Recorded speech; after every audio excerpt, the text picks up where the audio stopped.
चलिए बहुत अच्छा काम करते हैं।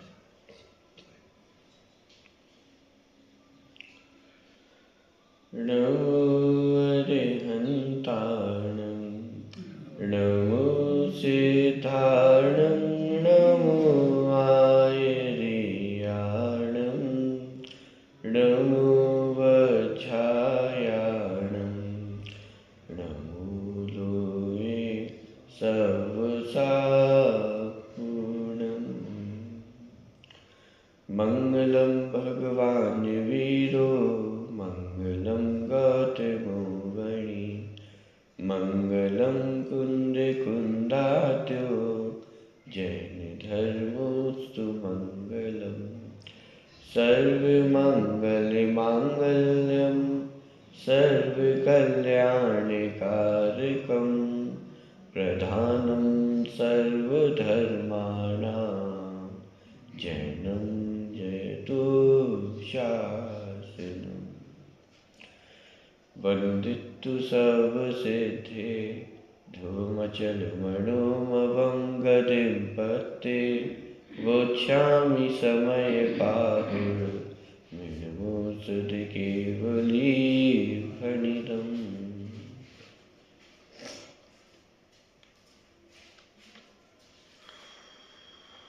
17 और 18 नंबर की गाथा की चर्चा अपनी पूर्ण हुई थी। उसके बाद 20वें नंबर का जो कलश है उसकी चर्चा अपने को प्रारंभ करनी है। पृष्ठ क्रमांक 232 पे। अब आचार्य देव कलश रूप काव्य लिखते हैं। ये 17 और 18वीं गाथाएं भी ऐसी ही गाथाएं हैं कि जिनकी टीका के बीच में ही आचार्य अमृतचंद्र ने कलश रूप काव्य लिखा है, जो इस प्रकार है। देखिए प्रश्न क्रमांक 232 में 20वें नंबर का कलश है। 232 नंबर का प्रश्न।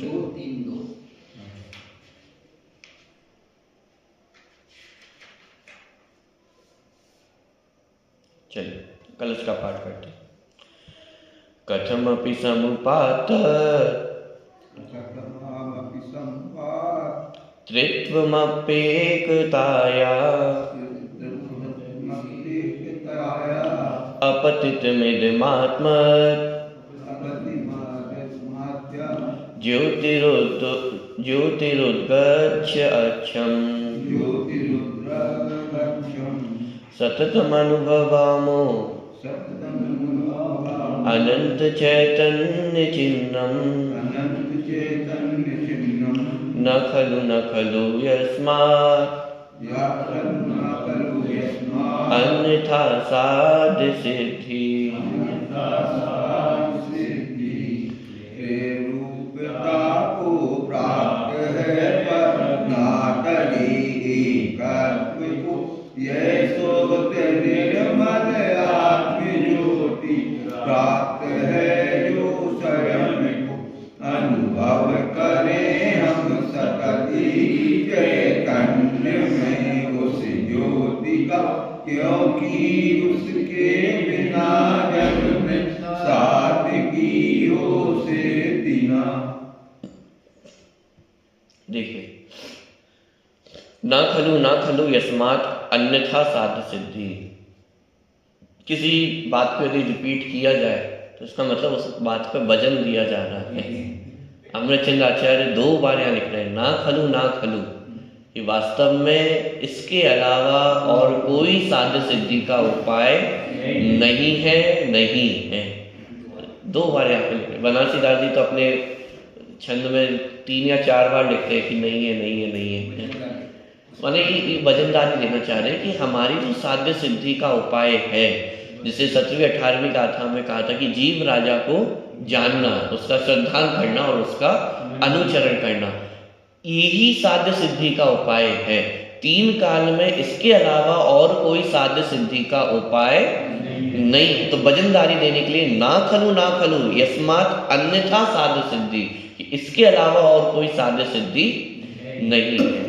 दूसरी बात अपन ने तथोपत्ति अन्यथोपत्ति की बात की थी कि साध्य सिद्धि इसी प्रकार है और अन्य प्रकार से नहीं है। तो उसी चर्चा को यहाँ कलश में उन्होंने लिया कि अन्यथा साध्य सिद्धि की, अन्य प्रकार से साध्य सिद्धि नहीं होती है। दूसरी विशेषता इस कलश की एक और है, यहाँ पे अमृतचंद्र आचार्य ने जो पूरा कलश की रचना की है उत्तम पुरुष में की है। उत्तम पुरुष माने श्रेष्ठ पुरुष माने क्या? व्याकरण में उत्तम पुरुष किसे कहते हैं?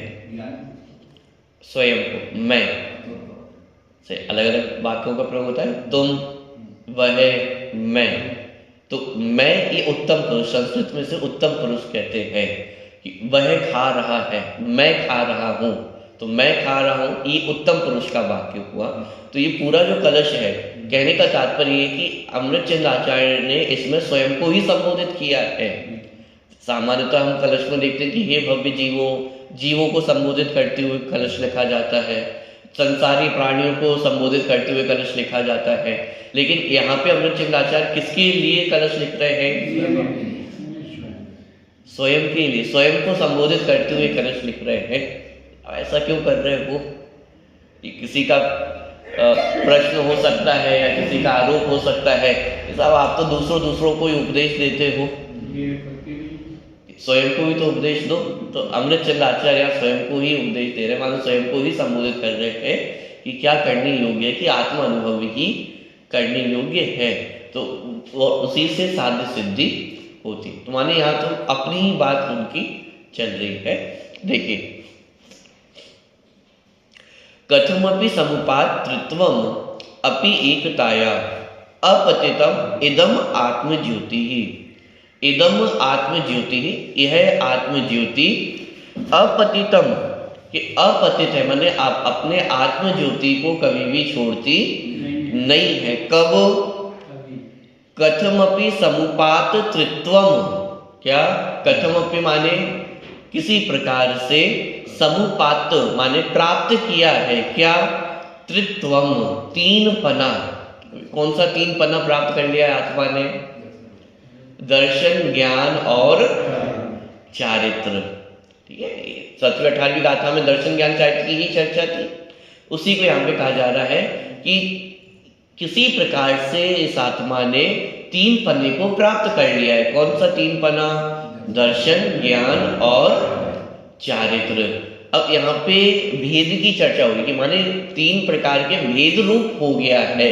या इसका निषेध नहीं किया जा रहा है कि आत्मा में ज्ञान आ गया, दर्शन आ गया, चारित्र आ गया, कहीं से ज्ञान आ गया, दर्शन आ गया, चारित्र हो गया। या निषेध इस बात का किया जा रहा है कि वह तीन पन्ना भेद रूप नहीं है, वो है तो अभेद रूप। ज्ञान, दर्शन और चारित्र तीनों की सत्ता कहीं अलग अलग नहीं है, आत्मा से भिन्न नहीं है, कहीं से आए नहीं है, लेकिन फिर भी आत्मा में ज्ञान है, दर्शन है, चारित्र, इस प्रकार भेद करके कथन किया जाता है। तो इसलिए ये लिखा कि कथम अपि, कि किसी प्रकार से आत्मा में तीन पना आ गया है। अभी किस प्रकार से आया? यहाँ तो लिख दिया कलश में कथम अपि, किसी प्रकार से आ गया है। अमृतचंद्र आचार्य को नहीं पता क्या किस प्रकार से आया है। ये कहने का तात्पर्य है कि उस बात पे वजन नहीं देना चाह रहे, किस अपेक्षा से आया है, कहाँ से आया है, इसमें उलझने की इच्छा ही नहीं है। लेकिन जानकारी तो होनी चाहिए बराबर, किस प्रकार से आया है। व्यवहार ढंग से आत्मा में ज्ञान है, दर्शन है, चारित्र है, इस प्रकार कहा जाता है। और निश्चय नय से ना ज्ञान है, ना दर्शन है और ना चारित्र। तो यहाँ कथम अपि शब्द का अर्थ किसी प्रकार से, तो किस प्रकार से?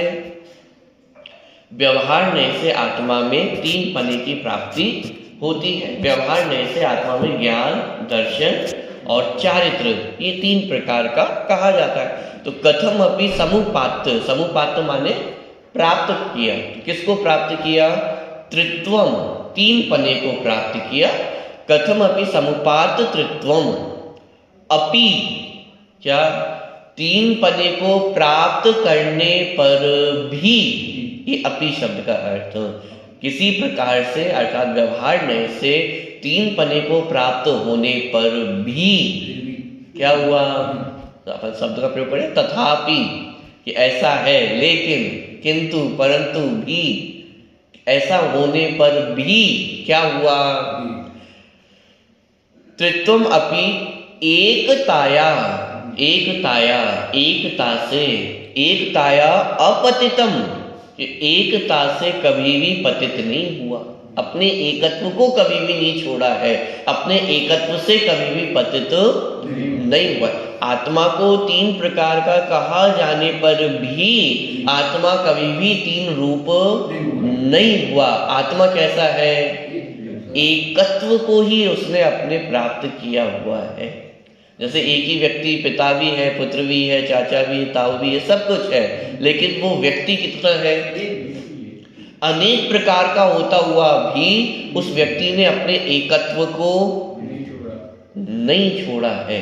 उसी तरह आत्मा भी अनेक प्रकार का कहा गया।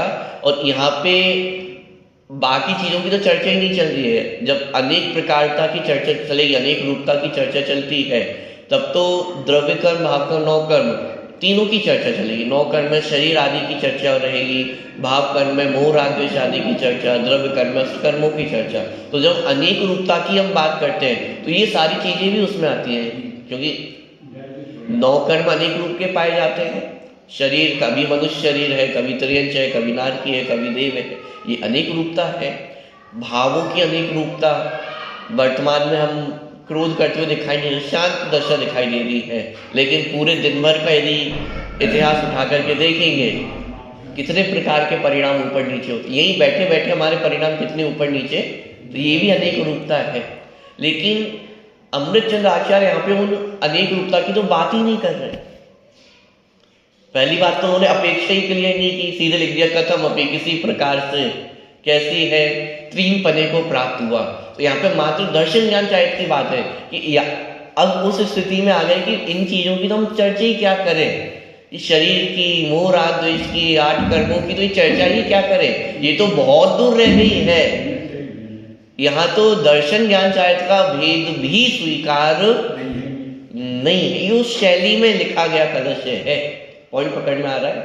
जहाँ पे अमृतचंद्र आचार्य दिमाग नहीं लगा रहे हैं कि भाई कौन सी अपेक्षा से आत्मा तीन प्रकार का हुआ, कौन सी अपेक्षा से आत्मा एक प्रकार का है, कि अपेक्षाओं को साइड में रखो, कथम अपी, किसी प्रकार से।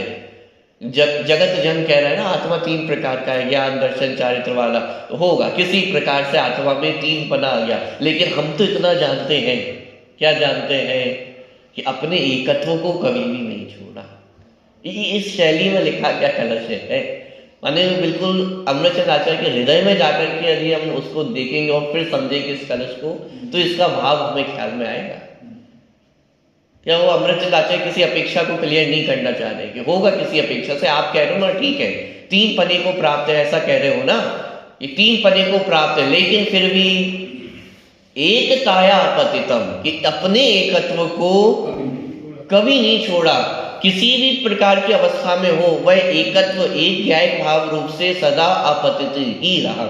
एकताया अपतितम। आगे क्या एकत्व क्या है उसका?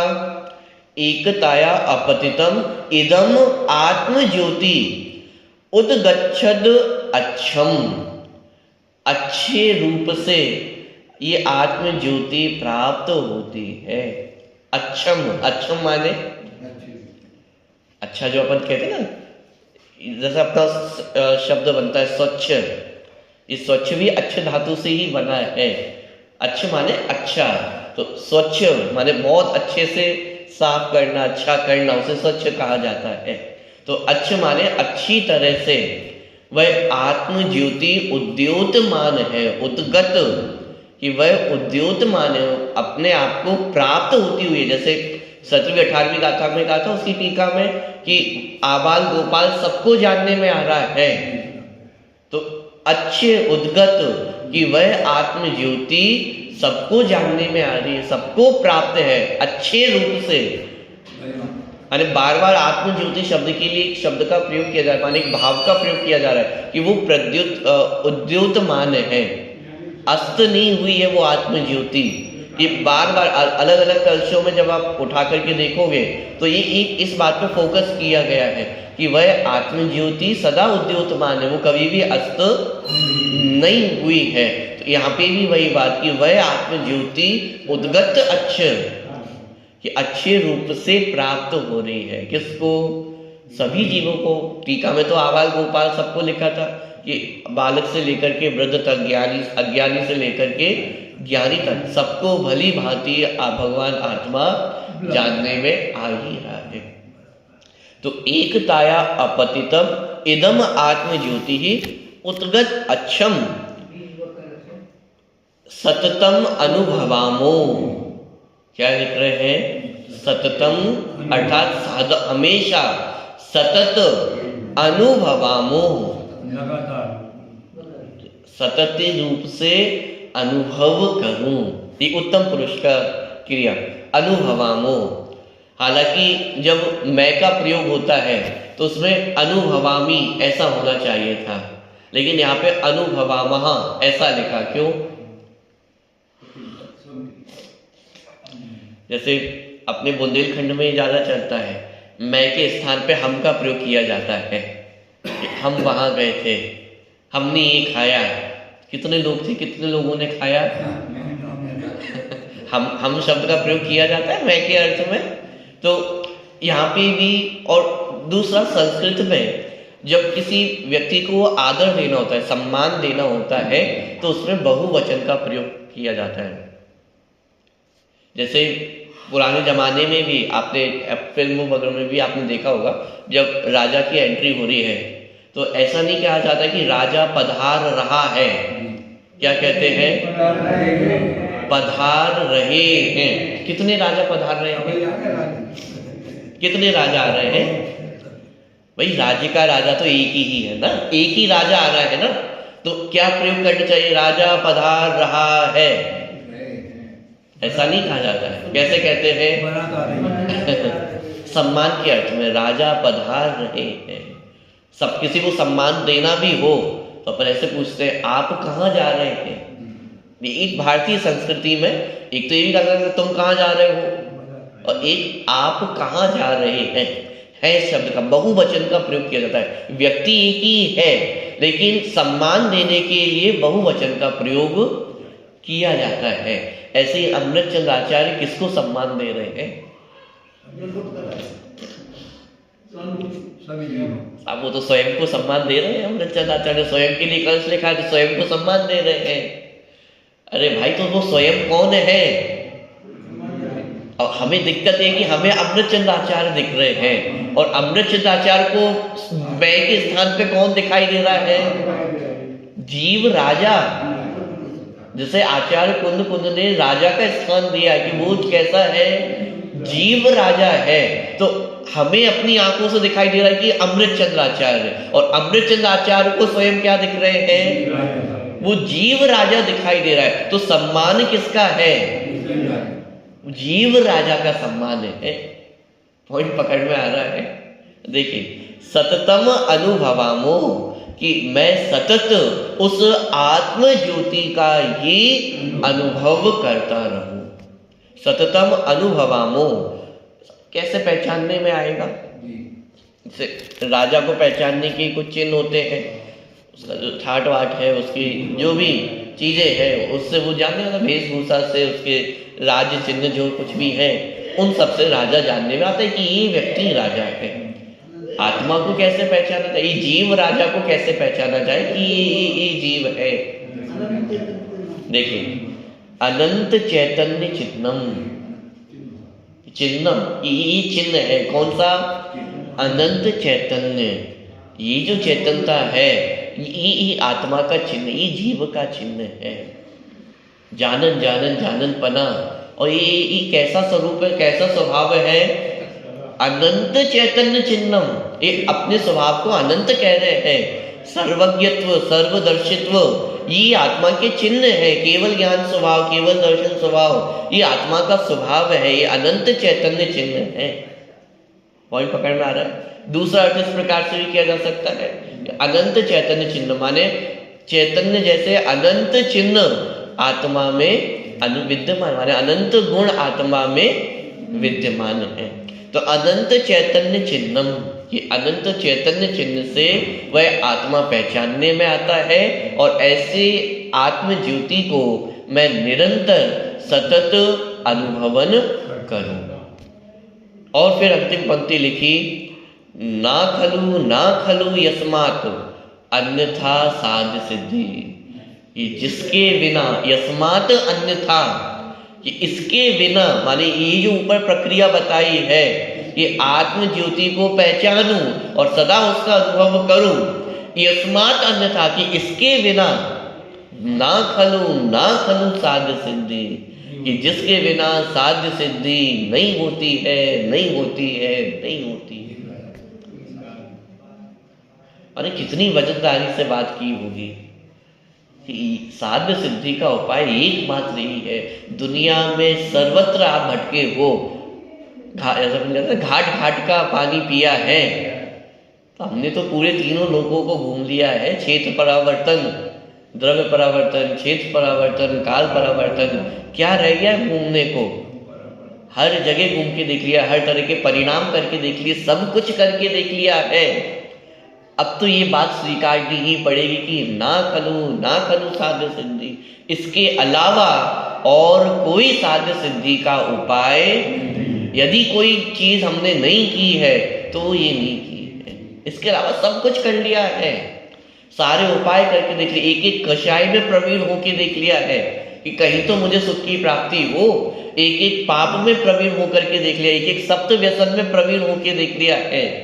जहां जहां हमें सुख की मानी कल्पना लगी कि इससे मुझे सुख होगा, इससे सुख होगा, भोजन से सुख होगा, राजमहल से सुख होगा, जिस चीज में हमें लगा कि मुझे इससे सुख की प्राप्ति हो सकती है, सब तो करके देख लिया है। कौन सी चीज ऐसी रह गई है जो करके नहीं देखा हो?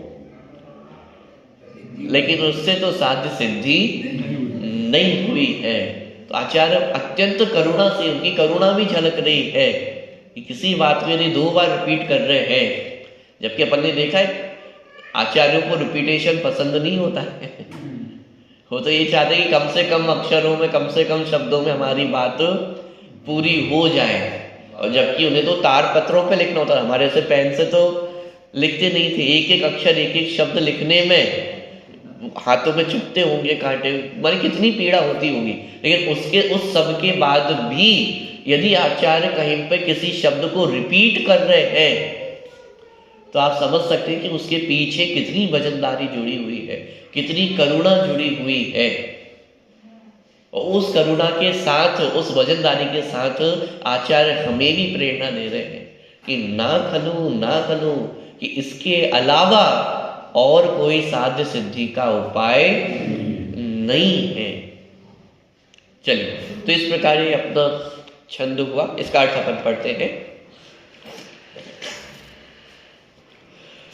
यद्यपि जिसने किसी भी प्रकार से 3 पने को अंगीकार किया है, तथापि जो एकत्व से च्युत नहीं हुई है, निर्मलता से उदय को प्राप्त है और अनंत चैतन्य है चिन्ह जिसका, ऐसी आत्म ज्योति का हम निरंतर अनुभव करते हैं, क्योंकि उनके अनुभव के बिना साध्य की सिद्धि नहीं होती है, ऐसा आचार्य देव कह रहे हैं।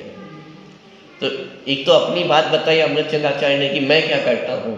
आपको लग रहा है कि मैं बस क्या ही कह रहा हूँ, खुद करते होंगे कि नहीं करते होंगे, हमें क्या पता। तो अमृतचंद आचार्य कह रहे हैं कि मैं तो निरंतर इस आत्मा का ही अनुभव करता हूँ और यही साध्य सिद्धि का उपाय है। इसलिए हे जगत के जीवो, तुम भी क्या करो, यही कार्य करने योग्य है। और मैं करके बता रहा हूं ना, ऐसा नहीं है कि मात्र पूरा उपदेश दिया जा रहा हो, मैंने किया है, करता हूं और कर रहा हूं। 2 ही तो कार्य हैं, ज्ञान ध्यान तप और रखता है। जब शुभ विकल्पों में आते हैं तो शास्त्रालेखन करते हैं, और जब निर्विकल्प होते तो आत्मा का आनंद लेते थे। 2 ही कार्य तो कर रहे हैं। तो अमृतचंद आचार्य कह रहे हैं मैं तो करता हूँ, कर ही रहा हूँ, और इसके अलावा और कोई उपाय नहीं है। इसलिए तुम भी ये उपाय करके देखो। ठीक, चलो देखो, पिछले कलशों में कहा था दर्शन ज्ञान चारित्र के बिना साध्य सिद्धि नहीं होती, और यहाँ यह कहा जा रहा है कि आत्मानुभव के बिना साध्य सिद्धि नहीं होती। तो दोनों जगह कॉन्ट्राडिक्शन है, अलग अलग बातें कही जा रही हैं। देखिए भाई, एक ही बात है, भेद से कहे तो दर्शन ज्ञान और चारित्र के बिना साध्य सिद्धि नहीं होती, ऐसा कहा जाएगा। और अभेद से कहे तो एक आत्मा के अनुभव बिना साध्य सिद्धि नहीं होती, ऐसा कहा जाएगा। मात्र अपेक्षा का अंतर है, क्योंकि जहां अनुभव कह रहे हैं वहां ज्ञान और श्रद्धा तो हो ही गया है। क्योंकि गाथा और टीका के माध्यम से हमने समझा था, बिना जानकारी के श्रद्धा नहीं होगा, और बिना श्रद्धा के अनुभव किसका होगा भाई? अनुभव तो किसी वस्तु का होगा, और उस वस्तु की जानकारी आवश्यक है। जानकारी ही नहीं, उसका श्रद्धान भी आवश्यक है, तब तो तदनुरूप अनुचरण होगा, व्यवहार होगा। यदि भरोसा नहीं होगा तो अनुचरण भी तदनुरूप नहीं होगा। तो जहां अनुभव है वहां ज्ञान और श्रद्धान तो उसमें सम्मिलित तो हो ही गए हैं। इसलिए अभेद दृष्टि से डायरेक्ट कहा जा सकता है कि एक आत्मा का अनुभव, कि वो अनुभव ही मोक्ष मार्ग है। लेकिन यदि कोई इससे एकांत को ही ग्रहण करने की मात्र अनुभव करना है, जानकारी नहीं करनी, श्रद्धा नहीं करना, तो ऐसा नहीं है। तो भेद दृष्टि से समझाया जाएगा कि भाई पहले ज्ञान होता है, फिर उसका श्रद्धान होता है, और तब जाकर के ही अनुभव होता है। तो गाथा और कलश में कोई अंतर नहीं है, कॉन्ट्राडिक्शन नहीं है।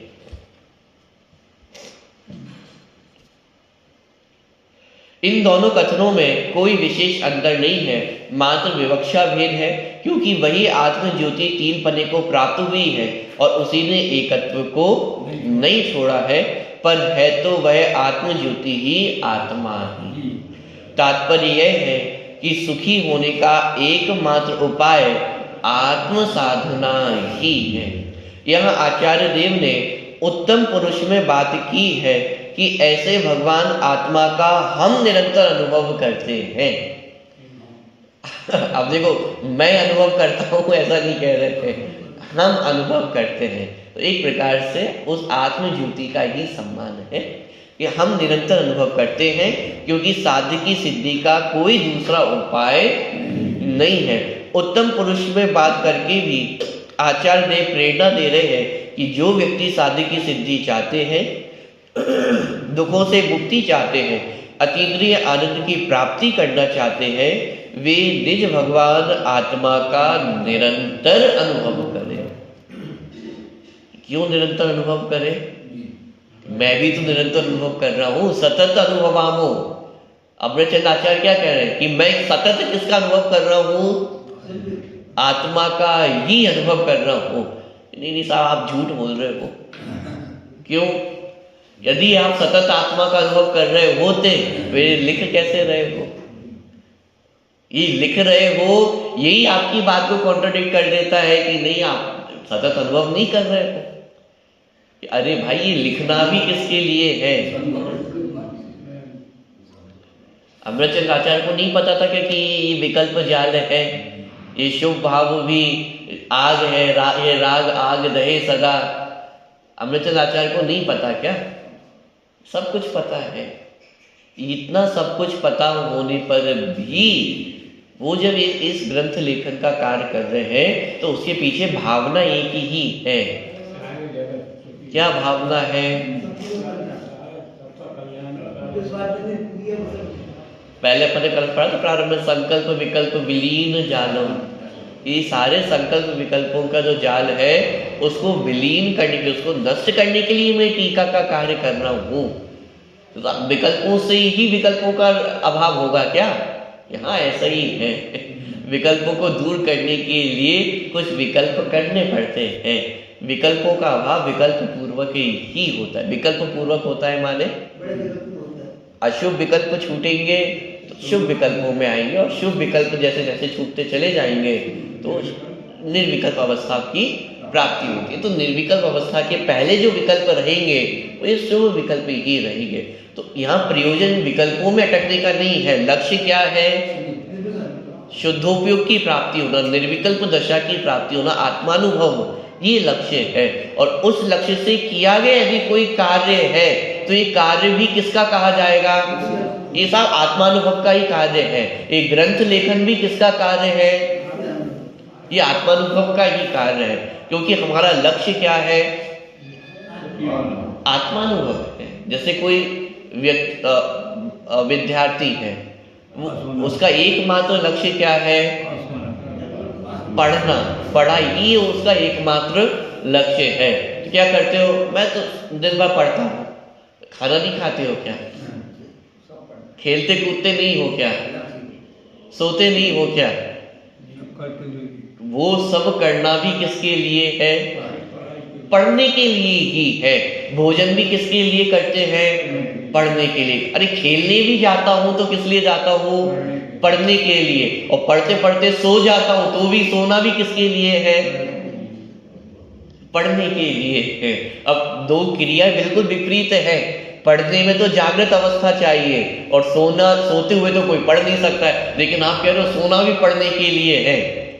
तो ऐसा सोना तो हम भी चाहते हैं, सोते रहे और पढ़ाई हो जाए। अब ये स्वतंत्रता ग्रहण करनी है। माने कितनी महीन रेखा है स्वतंत्रता ग्रहण करने में और वास्तविक वस्तु स्वरूप को समझने में।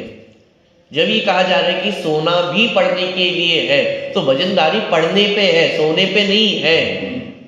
पॉइंट पकड़ में आ रहा है। अब कोई स्वतंत्रता ग्रहण करना चाहे तो हम भी ऐसे ही सोएंगे कि सोती भी रहे और पढ़ाई भी हो जाए? भाई ऐसे नहीं हो सकता। पॉइंट पकड़ में आ रहा है। ऐसे यहाँ पे अमृतचंद आचार्य कह रहे हैं सतत अनुभवामो, मैं तो सतत अनुभव कर रहा हूँ। तो ये अमृतचंद आचार्य झूठ नहीं कह रहे हैं। ये तो उन्हें भी पता है कि अभी ग्रंथ लेखन का कार्य चल रहा है, तो शुभ विकल्प चल रहा है, शुभ भाव है, और इस शुभ भाव के रहते हुए मैं निर्विकल्प आत्मानुभव नहीं हो सकता। लेकिन तब भी अमृतचंद आचार्य ने क्या लिखा? सतत अनुभव, मैं निरंतर अनुभव कर रहा हूँ। निरंतर अनुभव कर रहा हूँ माने ये ग्रंथ लेखन करते समय भी मेरा लक्ष्य ओझल नहीं हुआ है। लक्ष्य आत्मानुभव का ही है। और आत्मानुभव ये ग्रंथ लेखन करते करते ही ना जाने कितनी बार आत्मा का अनुभव कर लेते हैं। छठे सातवें गुरुस्थान में झूलते रहते हैं। विहार करते करते, आहार ग्रहण करते करते भी वो आत्मानुभव का आनंद का पान कर लेते हैं। तो वो लक्ष्य से वो बाहर कभी भी गया नहीं है। इसलिए कहा जा रहा है कि सतत अनुभव हो। एक ही कार्य है मेरा, और कोई कार्य नहीं है। कौन सा? आत्मा का अनुभव करना, यही मेरा एक कार्य है, और कोई दूसरा कार्य नहीं। तो अमृतचंद आचार्य झूठ नहीं कह रहे, बात सच्ची है। और वही प्रेरणा हमें दे रहे हैं कि हमें भी क्या करने योग्य है? सतत आत्मा का अनुभव करने योग्य है। सतत, लेकिन हमने तो इस निश्चय कर रखा है कि 40-50 वर्षों तक तो हम करेंगे ही नहीं। हमने तो ये प्रतिज्ञा ले रखी है कि पहले बाकी सारी चीजें अच्छी कर लेंगे और फिर जाकर के यदि समय मिलेगा तो फिर देखा जाएगा बाद में।